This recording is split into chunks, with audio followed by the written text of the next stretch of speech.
साल 2011-12 के दौरान 5 करोड़ भारतीय पॉवर्टी लाइन से नीचे चले गए, सिर्फ उनके मेडिकल बिल्स की वजह से। मेडिकल बिल्स में जनरली हॉस्पिटलाइजेशन, सर्जरी, ट्रांसप्लांट बहुत सारे खर्च आते हैं। इसमें सबसे बड़ा खर्चा होता है दवाइयों का खर्चा। इन 5 करोड़ में 3.8 करोड़ लोग सिर्फ इसी दवाइयों की खर्च की वजह से गरीब हुए थे। एक डेटा है कि हर भारतीय अपने जॉब से हर साल 2500 रुपए इलाज के लिए खर्च करता है और पूरे देश के लिए नंबर लगभग 3 लाख करोड़ के पार चला जाता है। इस खर्च का 67% हिस्सा सिर्फ दवाइयों पे जा रहा है। इस खर्च को कम करने का एक तरीका है, अगर हम ब्रांडेड दवाइयों से जेनरिक दवाइयों पर शिफ्ट करते हैं तो। अब ये जेनरिक और ब्रांडेड दवाइयाँ क्या है, ये मैं आगे आपको एक्सप्लेन कर दूंगा, लेकिन उससे पहले मैं आपको एक और डेटा दिखाता हूँ। अमेरिका में यदि कोई डॉक्टर प्रिस्क्रिप्शन में 10 दवाइयां अगर लिख रहा है, उसमें से 9 जेनरिक दवाइयां होती है और सिर्फ एक होती है ब्रांडेड। अब ये जेनरिक दवाइयां इतनी ज्यादा सस्ती है कि ये जो 90% दवाइयों के प्रिस्क्रिप्शन में होने के बावजूद इनकी टोटल खर्चा सिर्फ 18% है। यानी जो बाकी 10% दवाइयां हैं जो कि ब्रांडेड है, ये 80% खर्चा करवा रही है अमेरिका से, और इसीलिए अमेरिका वाले जेनरिक दवाइयों का यूजेस बढ़ा रहे हैं। और इसी की वजह से 2021 में इन्होंने $373 बिलियन सेव कर लिए थे। अब भारत में दुनिया भर की 20% जेनरिक दवाइयां बनती है, लेकिन भारत के अंदर अफोर्डेबल जेनरिक दवाइयों का मार्केट सिर्फ 1% है। यानी कि सारी दवाइयां बनती है, बिकती बाहर है। न डॉक्टर इन्हें लिखना चाहते हैं, न मेडिकल स्टोर वाले बेचना चाहते हैं, और न ही गवर्नमेंट की कोई स्पष्ट ठीक ठाक सी पॉलिसी भी बनी हुई है। तो अब सवाल बड़ा सिंपल सा है, ये जेनरिक दवाइयां है क्या? ये इतनी सस्ती कैसे है? भारत में इन दवाइयों का यूजेस इतना कम क्यों है? क्या इन्हें लेकर भारत में कुछ बदल रहा है? आइए एक एक करके समझते हैं आज की इस वीडियो में। मैं आपसे पूछूं कि आप किस चीज से सबसे ज्यादा परेशान रहते हैं? नेशनल मेडिकल कमीशन और the NMC has issued a notice. Doctor लोग पर्चा लिखते हैं, पर्चा ऐसे लिखते हैं ताकि वो गरीब आदमी को बेचारे को समझ नहीं। Generic medicine, generic names, generic दवा ही लिखेगा।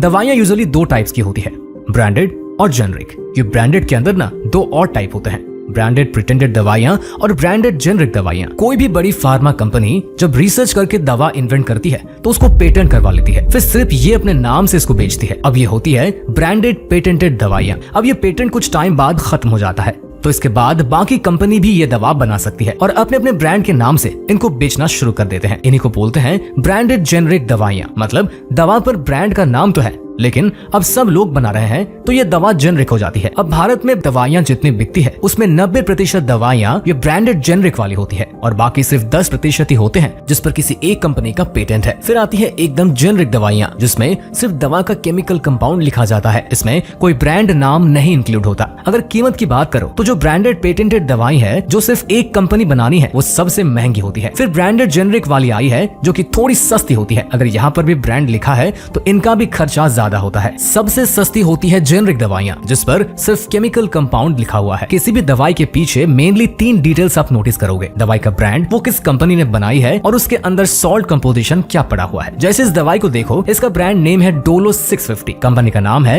माइक्रोलैब्स और इसके अंदर कंपाउंड है पैरासिटामोल। ये एक ब्रांडेड जेनरिक दवाई है तो ये पैरासिटामोल, लेकिन डोलो 650 के ब्रांड नेम के अंडर बिक रही है। अब अगर आपकी बीमारी पैरासिटामोल लेने से ठीक हो सकती है तो डॉक्टर अगर प्रिस्क्रिप्शन में पैरासिटामोल लिख दे तो सही हो जाएगा। आप फिर जाकर पैरासिटामोल सॉल्ट वाली कोई भी जेनरिक दवाई ले आओगे और ठीक हो जाओगे। लेकिन डॉक्टर आपके प्रिस्क्रिप्शन में दवाई नहीं लिखता, वो ब्रांड का नाम लिखता है जो किसी स्पेसिफिक कंपनी ने बनाया हो। और बहुत बार आप ये नोटिस करोगे कि डॉक्टर ने जो दवा लिखी है वो बस उसके पास वाले क्लिनिक में ही मिलती है। अब इसके पीछे पूरा नेक्सस क्या है ये आगे डिटेल्स में समझाऊंगा, लेकिन उसके पहले ये देखो कि जो अलग अलग कंपनीज है ना वो सेम सॉल्ट की दवाई अपने अपने ब्रांड के नाम से बेच रहे हैं, अपने हिसाब से प्राइस सेट करते हैं और स्पेसिफिकली अगर किसी दवाई का ब्रांड फेमस हो गया तो और ज्यादा महंगी मिलने लगती है। और ये कंपनी ना सेम दवाई के सॉल्ट में थोड़ा थोड़ा चेंज करके अपना अपना पेटेंट बनवा लेते हैं, तो वो दवाई और ज्यादा महंगी हो जाती है। अब ये जो पेटेंट होता है ये सिर्फ कुछ सालों के लिए वैलिड होता है। अलग अलग कंट्रीज में अपनी अपनी वैलिडिटी है। भारत के अंदर फार्मा पेटेंट आमतौर पर 20 साल तक वैलिड होते हैं और उसके बाद कोई भी कंपनी इस दवा को प्रोड्यूस करना शुरू कर सकती है। इसमें एक लास्ट चीज और है, जैसे अगर कोई फॉरेन कंपनी है जिसके पास किसी ड्रग का पेटेंट है लेकिन वो दवाई भारत में मिलना मुश्किल है और बहुत ही ज्यादा महंगी है, तो भारत के अंदर ऐसी दवाई को प्रोड्यूस करने का लाइसेंस किसी दूसरी कंपनी को 20 साल से पहले भी मिल सकता है। अगर आप प्राइस के मामले में देखो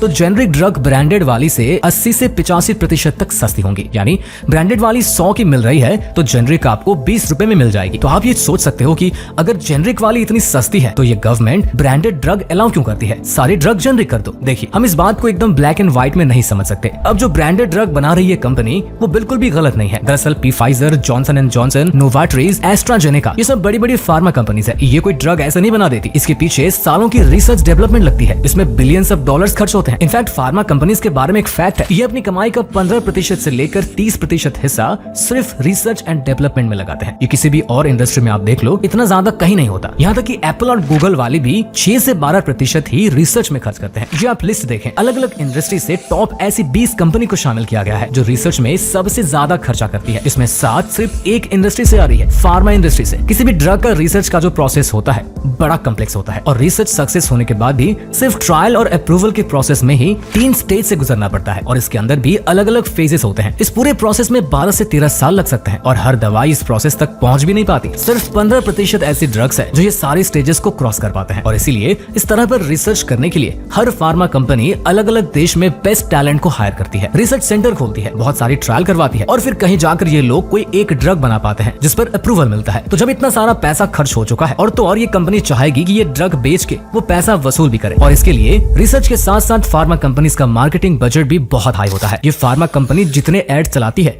कि Cipla, Mankind, Pfizer, Johnson and Johnson, ये सारे नाम आपको बचपन से याद होंगे क्योंकि भैया आपने टीवी पेन का एड देख रहे हैं। फोर्ब्स के अकॉर्डिंग 2021 में बिग फार्मा कंपनी के टीवी बजट का एड $3.9 बिलियन का था। अब ये सारी कंपनीज जो मार्केटिंग कर रही है ये कॉस्ट आपकी पॉकेट से निकलते हैं अपनी महंगी ब्रांडेड दवाइयां बेच बेच के। अब इस मार्केटिंग के पूरे साइकिल में एक ऐसी प्रैक्टिस भी इन्वॉल्व हो जाती है जिसमें डॉक्टर भी शामिल होते हैं। वो डॉक्टर जिन्हें लोग भगवान मान के दवाई लेने लगते हैं वो थोड़े से पैसों के लिए इन कंपनीज के सेल्स एजेंट की तरह बिहेव करना शुरू कर देते हैं। जैसा कि मैंने आपको पहले बताया था, किसी भी डॉक्टर द्वारा लिखी दवाई सिर्फ उनके क्लिनिक के पास वाले मेडिकल स्टोर पर ही मिलती है। तो आइए समझते हैं कि ऐसा कैसे होता है। आप ऐसे किसी भी डॉक्टर की क्लिनिक पे जाके ध्यान से देखना, आपको एक बोर्ड मिलेगा जिसमें हफ्ते का एक दिन और कोई टाइम मेंशन होता है। ऊपर लिखा होता है MR कृपया इस दिन पर आए। आप उस दिन और उतने टाइम पर अगर क्लिनिक पहुंच जाए तो आपको क्लिनिक के बाहर कोट पैंट पहने हुए लोगों की लाइन दिख जाएगी। इन लोगों को बोलते हैं मेडिकल रिप्रेजेंटेटिव यानी शॉर्ट में MR। ये लोग अलग अलग फार्मा कंपनीज के एजेंट होते हैं और डॉक्टर के पास जाकर अपनी दवाई के फायदे बताते हैं। इसके साथ साथ उस डॉक्टर से डील भी करते हैं कि अगर आप हमारी कंपनी की दवाई लिखोगे तो आपको कमीशन मिलेगा, गिफ्ट मिलेंगे और ये लोग गिफ्ट में डॉक्टर को फॉरेन ट्रिप, गाड़ियां और इवन घर तक देते हैं। जिस डॉक्टर के पास जितने ज्यादा पेशेंट है उसको उतना ज्यादा गिफ्ट मिलता है। अब एक कंपनी के साथ डील होने के बाद डॉक्टर अपने पेशेंट को बस उसी कंपनी की दवा लिखना शुरू कर देता है और ये कंपनी वाले भी अपना स्टॉक उसके पास वाले मेडिकल स्टोर में रखवा देते हैं। और काफी केसेस में दवाइयां काफी न्यू होती है, इसलिए आपको बाकी किसी मेडिकल स्टोर में जनरली ये दवाइयां मुश्किल से मिलती है। और ये सारी बातें मैं आपको मन से नहीं बता रहा, ये चीज आप खुद अपने आप से ट्राई कर सकते हो और ऐसी न्यूज भी आती रहती है। जैसे आपने नोटिस भी किया होगा, पैंडेमिक के टाइम पे ना पैरासिटामोल डोलो 650 वाली पॉपुलर हो गई थी। मार्च 2020 से अगस्त 2022 के बीच में इन्होंने 500 करोड़ रुपए की सेल की थी। इनफैक्ट इसकी इतनी ज्यादा सेल हुई कि इसे पैंडेमिक के दौरान फेवरेट स्नैक बुलाना शुरू कर दिया गया था। फिर लास्ट ईयर दवाई बनाने वाली कंपनी माइक्रो लैब्स पर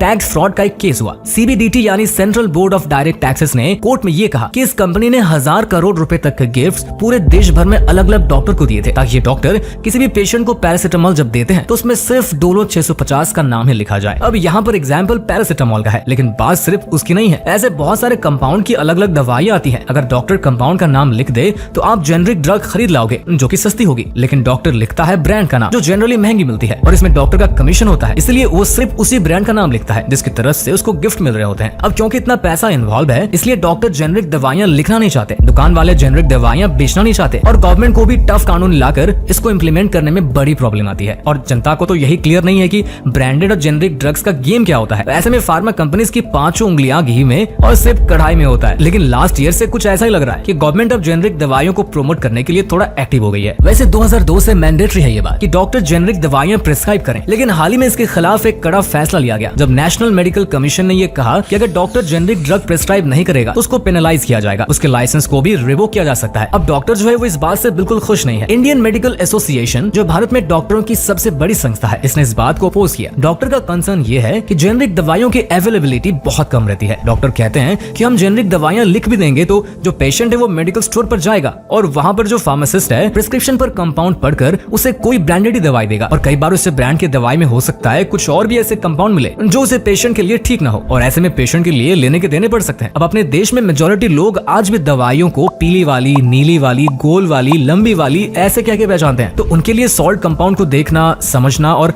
फार्मासिस्ट से इस धोखे से बचना बहुत इजी नहीं होने वाला है। कई बार आपने भी देखा होगा कि फार्मासिस्ट के पास आप कोई दवाई लेने जाते हो तो बोलना है इस वाले ब्रांड की तो नहीं है, लेकिन बिल्कुल सेम दवाई मैं दूसरे ब्रांड की आपको दे रहा हूँ, इसमें सेम कंपाउंड है और कोई दिक्कत भी नहीं होगी। ऐसा ये फार्मासिस्ट इसीलिए करते हैं क्योंकि ब्रांड वाइज इनके पास जो मार्जिन आता है वो बहुत अलग अलग होता है। मुझे एक फार्मासिस्ट ने बताया कि दो अलग अलग ब्रांड की अगर सेम दवाइयां आप देखें जिसमें ऑलमोस्ट सेम एमआरपी लिखी हो, जैसे 175 और 180 लिखी है, तो उन्हें एक दवाई हो सकता है 20 रुपए की मिले और दूसरी 120 की। तो देख रहे हो मार्जिन में कितना बड़ा डिफरेंस है। तो ये फार्मासिस्ट भी वही दवाइयां ज्यादा सेल करने की कोशिश करते हैं जिस ब्रांड से इनको ज्यादा मार्जिन मिल रहा हो। ऑल्दो गवर्नमेंट को भी ये प्रॉब्लम पता है, इसीलिए उन्होंने प्राइम मिनिस्टर जन औषधि वाले मेडिकल स्टोर खोले हैं जहाँ पर आपको सस्ते में अच्छी क्वालिटी की जेनरिक दवाइयां मिल जाती है। लेकिन ये अभी हर शहर में इजिली अवेलेबल नहीं है। तो अगर जेनरिक ड्रग का अडॉप्शन बढ़ाना है तो डॉक्टर के प्रिस्क्रिप्शन में लिखवाने के बाद इनको अवेलेबल करवाना सबसे बड़ा स्टेप होने वाला है। अब देखो, जेनरिक ड्रग का मेन फायदा मैंने आपको बता दिया है, वो है पैसे की बचत। लेकिन पैसा बचा के सेहत से खिलवाड़ भी तो नहीं कर सकते, इसलिए अभी तक जो पॉजिटिव मैंने आपको बताए हैं, तो मेरा ड्यूटी है कि जेनरिक ड्रग के साथ जो बड़े बड़े स्कैम हुए हैं, जो उनके बिटर साइड है, वो भी मैं आपको बता दूं। अब इसी साल में एक बहुत बड़ा स्कैंडल हुआ था, शायद आपको याद हो, गैम्बिया में 66 बच्चों की डेथ हो गई थी और इसमें एक भारत की कंपनी मेड इन फार्मास्यूटिकल की बनाई हुई जेनरिक कफ सिरप का नाम आया था। यूएस में भी पिछले साल ऐसा हुआ। एक भारतीय कंपनी है ग्लोबल फार्मा, उसने एक आई ड्रॉप बनाई थी जिससे 70 लोगों को आंखों में प्रॉब्लम हो गई, 3 लोगों की डेथ हुई और बहुत सारे लोग परमानेंटली ब्लाइंड भी हो गए थे। आपने रैनबैक्सी का नाम तो सुना होगा ना, ये भी एक भारत की बहुत बड़ी फार्मा कंपनी थी जो लगातार इसी तरह की कंट्रोवर्सी में फंसी रही। सबसे पहले 2004 में केस खुला जब इनके एम्प्लॉइज ने कहा कि ये कंपनी डेटा फैब्रिकेशन करती है। उसके बाद 2008 में यूएस एफडीए ने इनके 30 ड्रग्स को बैन कर दिया था क्योंकि ये सही मैन्युफैक्चरिंग प्रैक्टिसेस को फॉलो नहीं कर रहे थे। और 2013 में इन्होंने 7 क्रिमिनल चार्जेस में गिल्टी प्लीड करा जिसमें इन पर एडल्ट्रेटेड जेनरिक ड्रग्स बनाना, डेटा फैब्रिकेशन और फ्रॉड जैसे चार्जेस लगे थे। $500 मिलियन का फाइन इन्होंने पे किया था और इवेंचुअली इनके प्रोमोटर्स को 2019 में एक अलग केस में अरेस्ट भी कर लिया गया। अब देखो, ऐसा नहीं है कि जेनरिक ड्रग सेफ नहीं होते हैं, ज्यादातर जेनरिक ड्रग सेफ ही होते हैं, लेकिन जो इस तरह के स्कैंडल आते हैं इससे लोगों का कॉन्फिडेंस इस पर कम होता है। इनफैक्ट कुछ डॉक्टर जो नई वाली गाइडलाइन को अपोज कर रहे थे, उनका एक पॉइंट ये भी था कि जेनरिक ड्रग्स की जो क्वालिटी है वो ब्रांडेड ड्रग्स के कंपैरिजन में अच्छी नहीं होती। लेकिन इन स्कैंडल के बावजूद भी भारत की जेनरिक ड्रग्स काफी सेफ है और उनकी क्वालिटी भी अच्छी है, तभी तो हम इतने बड़े अमाउंट में इनको एक्सपोर्ट भी करते हैं। और जेनरिक ड्रग्स के यूजेस से लोगों का सिर्फ पैसा नहीं बचता, बल्कि जो लोग गरीब हैं, जो एक्चुअली में दवाई अफोर्ड नहीं कर पाते, उनके लिए इलाज और ज्यादा एफोर्डेबल भी बनता है। देखो, किसी भी बीमारी के टाइम पर किसी को भी एक्टिविज्म नहीं याद आता है, ये मुझे भी पता है। जो डॉक्टर लिखता है सब लोग चुपचाप लेकर आते हैं और खा के इंतजार करते हैं कि वो जल्दी से ठीक हो जाए। लेकिन थोड़ी थोड़ी अवेयरनेस भी जरूरी है ना। जब आप नेक्स्ट टाइम डॉक्टर के पास जाएं तो जो एमआर वाला जो बोर्ड है वो जरूर सर्च करना। डॉक्टर जब दवा लिखे तो उसकी कंपनी देखना, डॉक्टर से पूछना कि क्या वो ब्रांडेड की जगह कोई जेनरिक ड्रग आपको लिख सकता है। पता करना अपने आसपास के जेनरिक ड्रग्स कहाँ मिल सकती है, और जेनरिक दवाई ना भी मिले तो जो ब्रांडेड दवाई मिले उसमें सॉल्ट कंपोजिशन को देखना। फिर सेम सॉल्ट कंपोजिशन वाली दवाइयों के रेट मैच करना, देखना कौन सी ब्रांडेड ज्यादा महंगी चीजें बेच रहा है, किस कंपाउंड से क्या होता है। मैं आपको एक्टिविज्म करने के लिए नहीं बोल रहा हूँ, बस थोड़ा सा अवेयर होने वाली बात है। बाकी कानून तो सिर्फ पेपर में बनता है और उससे थोड़े थोड़े चेंजेस आते हैं, लेकिन अगर हम सब लोग थोड़ा थोड़ा अवेयर हो जाए तो लिटरली रिवोल्यूशन आ सकता है। तो इसी मैसेज के साथ इस वीडियो को खत्म करते हैं। अपने फैमिली एंड फ्रेंड्स में जाके शेयर करो, लाइक, कमेंट, शेयर सब कुछ कर दो, और मैं मिलता हूँ आपसे अगले वीडियो में। तब तक के लिए अपना ध्यान रखिए। बहुत बहुत धन्यवाद। डॉक्टर लोग पर्चा लिखते हैं, पर्चा ऐसे लिखते हैं ताकि वो गरीब आदमी को बेचारे को समझ नहीं